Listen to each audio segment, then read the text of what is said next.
Contamination. The Peanut Corporation of America, or PCA, now at the center of a salmonella outbreak and a federal criminal investigation. Lies. So your statement that, quote, you never found any salmonella at all, end of quote, does not appear to be true. Peanuts. Health officials in Texas are recalling all products ever shipped from the Peanut Corporation's Plainview, Texas facility. Today we'll be looking at the story of one of the most negligent farmers in modern history, responsible for multiple deaths. And the craziest part is, for years millions had no idea of the unsanitary conditions their food was coming from. Our story begins in the 1970s with Parnells Peanuts, a modest legume-selling business located in rural Gorman, Texas, and the pride of its father and son owners, Hugh and Stewart Parnell. For years, they kept the operation small, with their primary clientele being ice cream and candy makers. But in 1977, a promising opportunity arose when local peanut growers approached the duo and persuaded them into buying a small roasting facility. So began the Parnell Peanut empire, as they soon extended distribution to bakeries, snack manufacturers, and other businesses, steadily increasing their revenue. By 1982, the Parnells' annual sales had reached $12 million.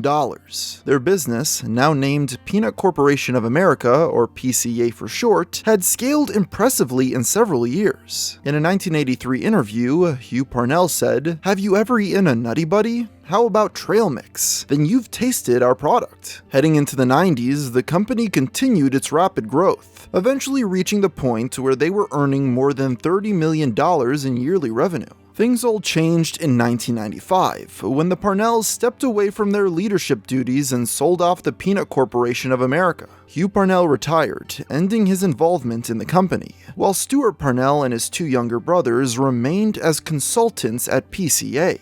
The rags-to-riches story of the father and son team had seemingly reached a happy ending. But Stewart Parnell's new lifestyle wasn't fulfilling enough for him. In 2000, he quit his consulting gig at PCA and began to search for a new peanut plant. This quest seemed to return him to where he started, as the farming magnate bought back the Gorman facility and reasserted his Sigma dominance over the Peanut Corporation of America that same year. Business only continued to expand from there, as the goober salesman purchased even more facilities in both Virginia and Georgia in rapid succession. Those who knew Parnell personally respected him. He was a father of two daughters, a pilot of over 30 years, an avid hunter, a contributor to local charities, and above all, an achiever of the American dream. These labels would make you think that Parnell was a restless champion, always striving towards great accomplishments. But unknown to the general public, Peanut Corporation of America's CEO was not quite as clean as he appeared on the surface. We'll learn more about this after a brief word from our sponsor.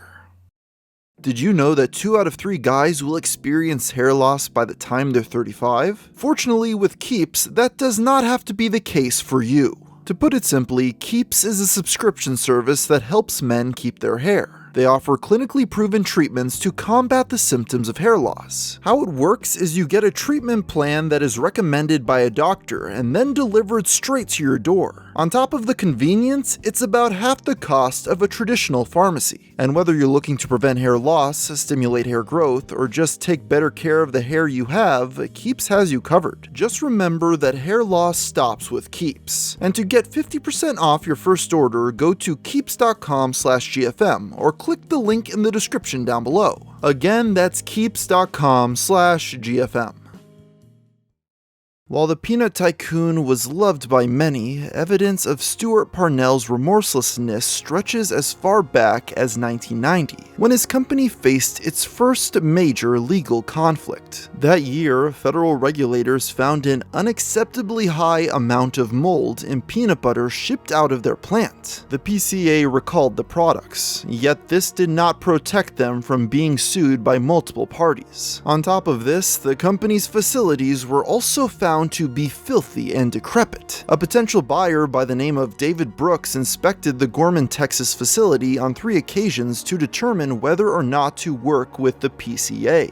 Each time he noticed sanitation hazards like leaky roofs, birds in the buildings, open windows, and dust coating the structural beams. Brooks gave the plant a failing grade on every visit and refused to do business with them, remarking that, quote, "It was just a time bomb waiting to go off. And everybody in the peanut industry in Georgia, Virginia, and Texas, they all knew."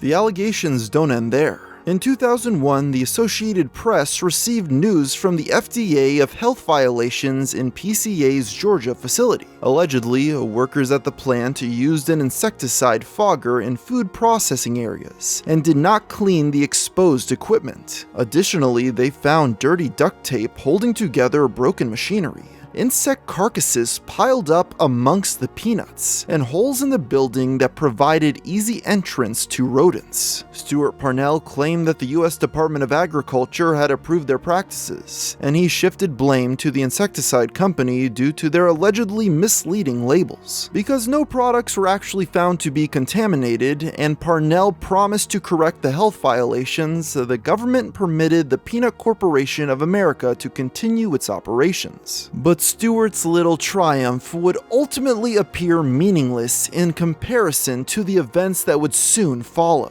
From September 2008 to April 2009, salmonella outbreaks shook the North American food industry. The Typhimurium species of bacteria had been detected in products across the United States, and soon enough, 714 people across the US and Canada had become sick. As a result of this outbreak, 24% of infected people were hospitalized, and 9 lost their lives. The CDC began investigating the outbreak in late 2008, when they detected what they described as a small and highly dispersed multi-state cluster of 13 Salmonella typhimurium isolates. The government agency conducted a nationwide case control study, which concluded that the strain likely came from peanut butter. Further investigation narrowed their focus down to King Nut products, which was sold across many states to restaurants, hospitals, and school cafeterias. Now, just who was the producer of King Nut peanut butter? None other than Peanut Corporation of America's Blakely, Georgia processing plant. But how on earth could this have happened? Well, the FDA asserted that Stewart Parnell's company was perpetrating the highly illegal practice of retesting products for salmonella despite initially receiving positive test results. To put it simply, this means that every time they tested their peanut butter and found traces of the bacteria, they would test it over and over again until they got a negative result, doing nothing to actually try to address the problem. Following this discovery, between 1,900 and 4,000 food products containing PCA's contaminated peanut butter were removed from store shelves, making this food recall one of the most expensive and largest in US history. This recall impacted an estimated 360 food manufacturers who bought or sold Stewart Parnell's products. As a result of all this, PCA filed for Chapter 7 bankruptcy in early 2009.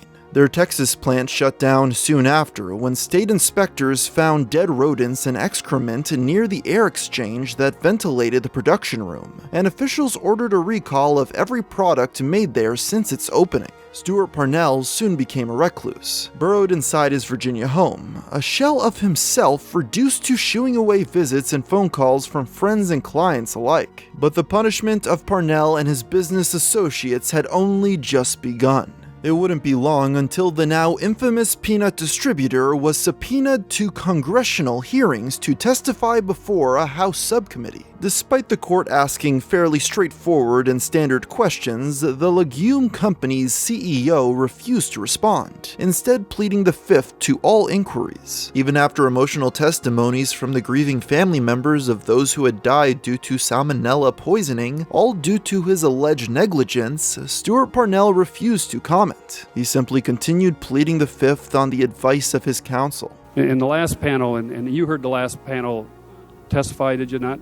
Mr. Chairman and members of the committee, on the advice of my counsel, I respectfully decline to answer your question based on the protection afforded me under the United States Constitution. Okay, I just asked you if you heard the other panel. These relentless efforts to avoid incrimination would prove futile.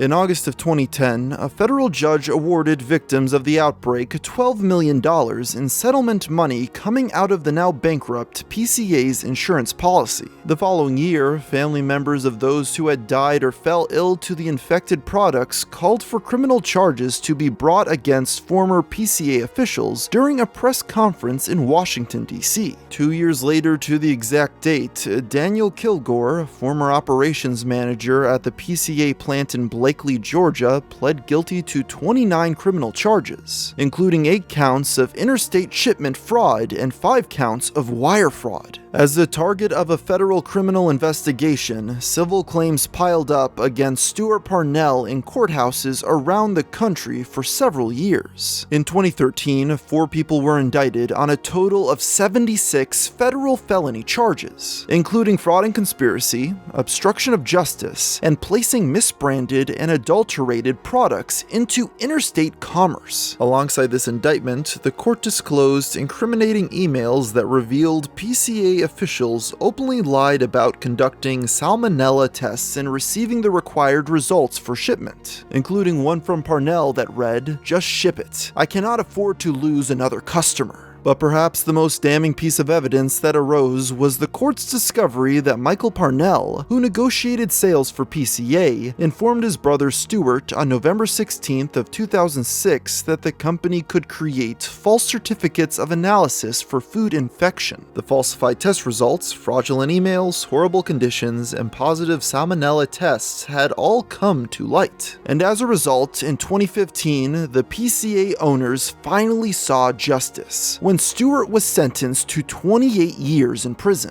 His brother Michael got 20 years, and fellow executives Mary Wilkerson and Daniel Lightsey got 5 and 3 years respectively. Lightsey, a former plant manager, had agreed to be a cooperating witness, as well as claiming that, quote, fraud and conspiracy were everyday business practices at PCA. Despite several attempts by the former PCA CEO to achieve an early release, it is incredibly likely that he will remain behind bars until he's a nearly 90-year-old man. After the fact, there were many who wondered, how could Stewart Parnell, the CEO of a successful company with such a wide network of customers, allow such negligence? This was a man whose associates recognized him as a gentleman, including one purchasing partner from a California packing company who called him one of the nicest guys in the world. At the time, William Hubbard, a former FDA Associate Commissioner, called the 2008 salmonella outbreak a poster child for everything that went wrong with the USA's food safety system in that time. So there you have the story of the farmer from hell, a tale that proves that no matter how careful you are, you never truly know where your food is coming from.